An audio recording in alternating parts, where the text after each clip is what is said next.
SRH ध्वस्त कला RR को। ईशान एवं अभिषेक को धुआंधार बैटिंग कमाल। एसआरएच 5 विकेट विजय हासिल करिछि आरआर विपक्ष रे। एसआरएच 5टी मैच जीति 10 अंक सह पॉइंट टेबल तृतीय स्थान रे अछि। अन्यपटे आरआर मध्य 5टी मैच जीतिबा सह 10 पॉइंट लाभ करि सारिछि, किंतु एसआरएच विपक्ष रे मैच टी गुहारी नेट रन रेट खसिबारु दल 4 नंबर रे अछि। वीडियो रे आगु को बढ़िबा आगरु वीडियो टी को गोटे लाइक एवं चैनल को सब्सक्राइब करबा को जम्मा भूलिबेनी। आईपीएल 2026 मैच नंबर 36 आरआर बनाम एसआरएच परस्पर सह मुहांमुही होइथिले। मैच टी जयपुर सवाई मानसिंह स्टेडियम रे अनुष्ठित होइथिला, जाकी आरआर प्रथम घरे मैच। तेबे एसआरएच अधिनायक पैट कमिंस को प्रत्यावर्तन होइछि। से टॉस जीति प्रथमे बॉलिंग करबा को निष्पत्ति नेइथिले। आरआर दुई युवा प्रतिभा यशस्वी जयसवाल एवं वैभव सूर्यवंशी ओपनिंग करथिले। तृतीय ओवर जयसवाल को विकेट पड़िथिला, तांको ईशान मालिंगा आउट करथिले। जयसवाल 2टी चौका सह 10 रन करथिले। ओपनिंग जोड़ी 40 रन पार्टनरशिप करथिला। जुरेल एवं वैभव को बैटिंग जारी रहिथिला।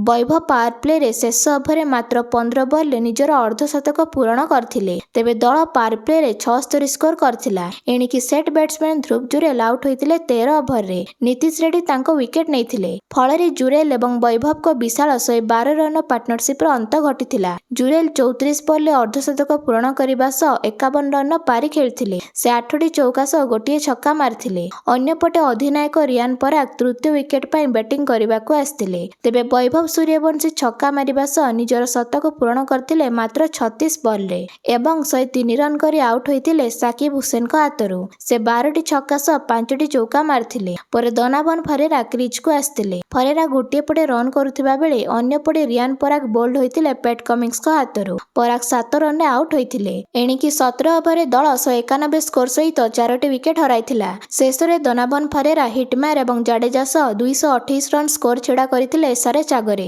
जेउथरे दोनावन 16 बॉल 3टी लेखा चौका छक्का सह 33 रन जबरदस्त पारी खेलिथिले। सेहीपरि हिटमैर 11 रन एवं जाडेजा 4 रन करथिले। तेबे 229 टार्गेट को पिछा कर एसआरएच दल 5 विकेट विजय लाभ करथिला। एसआरएच पक्षर अभिषेक शर्मा एवं ट्राविस हेड ओपनिंग करथिले। तेबे प्रथम over RR bowler Jofra Archer को बड़ सफलता मिलिथिला। से ट्राविस हेड को विकेट नेइथिले। हेड गोटिए छक्का मारी पेविलियन फेरथिले। नंबर 3 रे ईशान किशन क्रीज को आस्थिले। अभिषेक एवं ईशान को बड़बुत्तरे दल पावर प्ले रे 89 स्कोर करथिला। दुहे चौका छक्का रे आरआर बॉलर को धोइथिले। अभिषेक शर्मा 24 बॉल रे अर्धशतक पूर्ण करथिला 7 ओवर रे। अभिषेक एवं ईशान को विस्फोरक 55 बॉल रे 132 रन विशाल पार्टनरशिप होइथिला। 10 ओवर रे दोनावन Ferreira set batsman Abhishek Sharma को विकेट नेइथिले। अभिषेक 29 बॉल रे 57 रन पारी खेलिथिले, जेउथरे 11टी चौका सह गोटिए छक्का शामिल थिला। पर हेनरिच क्लासेन बैटिंग करबाको आस्थिले। एणिकी 13 ओवर दल 166 स्कोर करथिबा बेले ईशान किशन को बड़ विकेट पड़थिला। पेसर जोफ्रा आर्चर तांको आउट करथिले। ईशान 31 बॉल रे 74 रन धुआंधार पारी खेलिथिले। से 11टी चौका 3टी छक्का मारथिले। तेबे मिडिल ऑर्डर रे हेनरिच क्लासेन एवं नीतीश रेड्डी को 53 रन पार्टनरशिप रे दल टार्गेट निकटवर्ती होइथिला।